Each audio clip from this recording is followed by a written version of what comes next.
बिस्मिल्लाहिर्रहमानिर्रहीम। अस्सलाम वालेकुम class, hope you all are fine. Class, आज के इस लेक्चर में हम पढ़ेंगे मल्टीप्लिकेशन ऑफ प्रोबेबिलिटीज़ के बारे में। तो प्रोबेबिलिटीज़ को हम मल्टीप्लाई क्यों करवाते हैं और कब करवाते हैं, इसके बारे में जो स्पेसिफिक इसकी डिटेल है वो है हमारे पास यहाँ से। Two events A and B are said to be independent जब वो किसी पर डिपेंड नहीं कर रहे होते। If the occurrence of any one of them does not depend on the other, does not influence the occurrence of the other event, right यानी other event जो है वो उस पर बिल्कुल भी किसी लिहाज से भी इन्फ्लुएंस नहीं करता होगा, तो वो इवेंट हमारे पास इंडिपेंडेंट है। और जो इंडिपेंडेंट इवेंट्स होंगे और वो दो इवेंट्स होंगे तो हम उनको अब मल्टीप्लाई करवा देंगे उनकी प्रोबेबिलिटीज़ को। तो नेक्स्ट जो हमारी एक्सरसाइज है वो इसी के बारे में है। स्टार्ट करते हैं कुछ क्वेश्चंस जिससे आपको मज़ीद आइडिया हो जाएगा कि मल्टीप्लिकेशन ऑफ प्रोबेबिलिटीज़ जो है वो हम कब करवाते हैं। एक्सरसाइज 7.8 और जो क्वेश्चन आपके स्मार्ट सिलेबस में है वो है क्वेश्चन नंबर 3 से। क्वेश्चन नंबर 3 है, determine the probability of getting two heads in two successive tosses of a balanced coin. यानी जो है वो कॉइन्स को एक कॉइन को हमने दो दफ़ा फेंका, बार बार उसको फ्लिप किया, ठीक है। तो वो पूछ रहे हैं कि जब फर्स्ट टाइम हमने फेंका कॉइन को तब भी हेड आया और जब दूसरी दफ़ा हमने उसको थ्रो किया तब भी हमारे पास हेड आया, तो बताएं इसकी प्रोबेबिलिटी क्या बनेगी। Okay,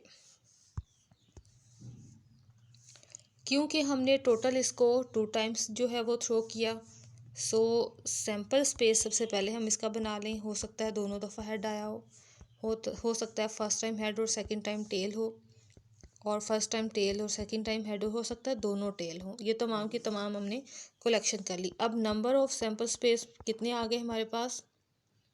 4, right. ये हमने एक अंदाज़ा बना लिया।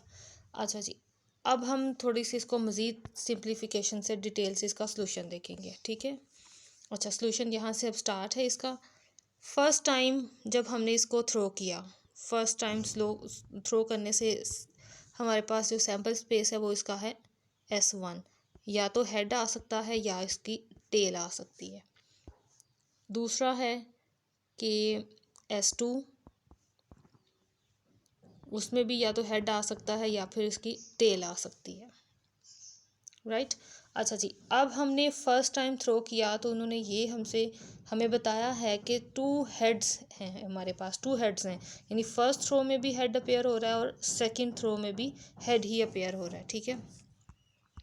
Number of S1 is equal to 2, number of S2 is equal to again 2, और let A be the event that head appears on the first throw, let B be the event that head appears on the second throw, ठीक है। So number of A is equal to 1 है, number of B यानी B event है कि head appear हुआ, head appear होने की जो नंबरिंग है वो भी हमारे पास 1 है, ठीक है। आपने सॉल्यूशन यहाँ से ये कंटिन्यू इसका सॉल्यूशन है। ओके, अब हम लिखेंगे probability. Required probability is equal to, first throw में हेड अपेयर हुआ और ये उसको हमने सैम्पल स्पेस से डिवाइड करवाया, तो ये इसकी प्रोबेबिलिटी। एंड ये मल्टीप्लिकेशन का साइन है, ठीक है, डॉट मैंने मल्टीप्लिकेशन की लगाई है। बी और ये आ गया sample space, number of sample space of total, ये आ गया 1/2, ये भी आ गया 1/2, मल्टीप्लाई करवा दिया तो ये आ गया 1/4। That's the answer. अब देखते हैं नेक्स्ट कौन सा क्वेश्चन हमारे स्मार्ट सिलेबस में है। That is question number 4। 2 coins are toss twice each. इस बार हमारे पास हैं कॉइन्स और वो हैं 2 कॉइन्स को टॉस किया गया और वो भी 2 दफ़ा उनको थ्रो किया गया है। Find the probability that the head appears on the first toss and the same faces appear in the 2 tosses, यानी फर्स्ट हमने प्रोबेबिलिटी ये फाइंड करनी है कि फर्स्टली ओनली हेड अपेयर हुआ, और सेकेंडली हमने ये प्रोबेबिलिटी फाइंड आउट करनी है कि दोनों पहली दफ़ा जो साइन आया था वही अब दूसरी दफ़ा साइन आया। ठीक है, सबसे पहले तो हम इसका सैम्पल स्पेस बना लें। ये आ गया इसका एस,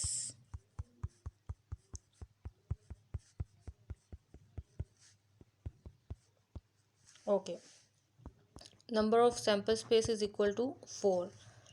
अब नेक्स्ट हमें ये कहा जा रहा है फर्स्ट की प्रोबेबिलिटी फाइंड करनी है that head appears.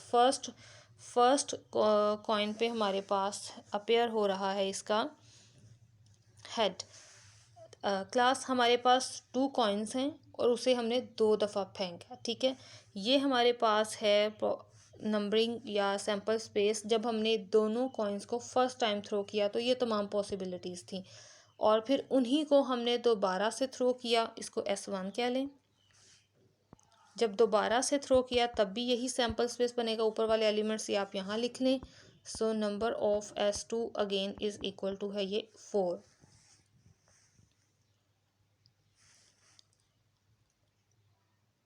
Late A be the event that head appears on the top।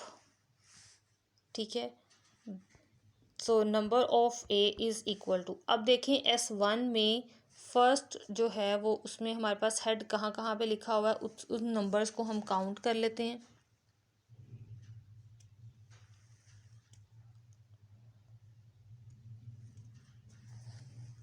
1 और ये 2।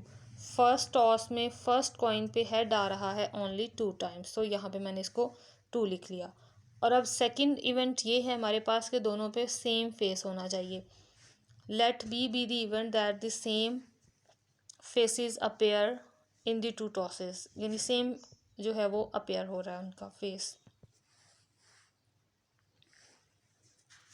तो सेम फेस अपेयर होने के हमारे पास जो टोटल चांसेस हैं वो हैं हमारे पास 1 2 3 4। अगर S1 के अकॉर्डिंगली देखें तो हमारे पास सेम फेसेस आ रहे हैं जस्ट टू, ये भी सेम फेस है और ये भी सेम फेस है। ठीक है, number of B is equal to, ऊपर से S1 के अकॉर्डिंगली हमारे पास 2 है। अब S2 के अकॉर्डिंगली भी देखें तो हमारे पास total number of A event is equal to 4, क्योंकि 2 इसमें से आ रहे हैं हेड अप फर्स्टली और 2 ही इसमें से मिलेंगे हमें। इसी तरह number of B is equal to, ये भी आ गया 4। Total number of B is equal to 4। और अब total number of sample space देखें तो total number of sample spaces is equal to sample number of S1 plus number of S2 is equal to 4 plus 4 is equal to 8. Required probability is equal to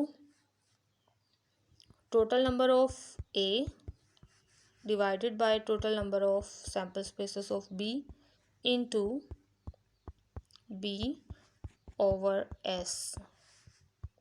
यह आ गया हमारे पास 4/8 into 4/8, cancellation कर दें, यह आ गया 1/4। So class यहाँ पे question number 4 का आंसर भी हमारे पास 1/4 है। राइट, करते हैं अब next question start. Question number 8 है, find the probability that the sum of dots appearing in 2 successive throws of 2 dice is every time 7। यानी अगर हम 2 डाइस को थ्रो करें तो हर टाइम उस पर 7 ही सम जो है उन दोनों नंबर्स को सम करें तो हमारे पास जो एग्जैक्ट नंबर है वो आएगा 7। सबसे पहले हम इसका सैम्पल स्पेस बना लें।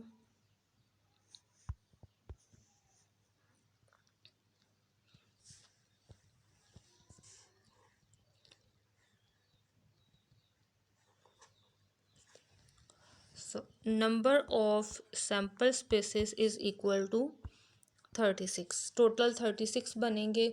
सो मैंने यहाँ पे डायरेक्ट तादाद ही लिख दी है कि इतने बनेंगे। आगे है let A be the event that sum is 7। So A set को लिखेंगे, ए 7 हमारे पास 7 कब कब आता है, 1 6 6 1 2 5 5 2 और नेक्स्ट आ गया 3 4 4 3 और इसके अलावा कुछ भी नहीं। So number of A is equal to 1 2 3 4 5 6।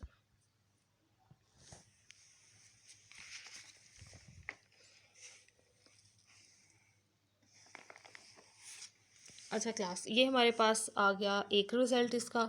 हमारे पास क्वेश्चन में स्टेटमेंट ये है कि 2 डाइस को थ्रो किया गया है 2 टाइम्स, ठीक है। अच्छा जी, required probability is equal to, और दोनों टाइम ही सम 7 आ रही है। फर्स्ट टाइम भी थ्रो किया तब भी सम 7 है, और जब सेकंड टाइम पे हमने थ्रो किया तब भी हमारे पास सम 7 है। सो फर्स्ट टाइम की प्रोबेबिलिटी एंड, और ये आ गया साथ में सेकंड टाइम की प्रोबेबिलिटी। सो ये आ गया 6/36 6/36 और ये आंसर आ गया 1/36, राइट। चलें जी, नेक्स्ट क्वेश्चन देखते हैं। अब नेक्स्ट है question number 9, a fair die is thrown twice. अब इस बार एक डाई को 2 दफ़ा थ्रो किया गया है only. Find the probability that a prime number of dots appear the first throw and the number of dots in the second throw is less than 5। First throw में जब एक डाई को role किया गया तो प्राइम नंबर आ गया, और second throw पे लेस देन 5 का कोई नंबर आ गया। सबसे पहले हम लिखेंगे सैम्पल स्पेस, तो वो हमारे पास है s is equal to 1 up to 6 तक तमाम काउंटिंग। सो इनके नंबर्स आ गए हमारे पास 6।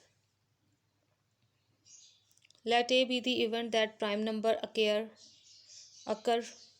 So A event में prime number लिखते हैं 2 3 5। So number of A is equal to 3। Let B be the event that number appear less than 5। Then B is equal to 1 2 3 4 और number of B is equal to 4। ये आ गया हमारे पास। अब हमें लिखनी है probability. Required probability is equal to number of A number of S into, यानी एंड के बाद ये बी की प्रोबेबिलिटी आ गई। ए हमारे पास इज इक्वल टू है 3 और ये 6, यहाँ पर 4 और ये 6, और ये आंसर आ गया यहाँ पर 1/3। ओके क्लास, ये थे आपके क्वेश्चंस। इंशाल्लाह नेक्स्ट लेक्चर में अब नेक्स्ट चैप्टर स्टार्ट करेंगे और कुछ नया टॉपिक भी। तब तक के लिए अल्लाह हाफ़िज़, स्टे ब्लेस्ड, दुआ में याद रखिएगा। और आपका कोई क्वेश्चन हो तो वो कमेंट में पूछ लीजिएगा।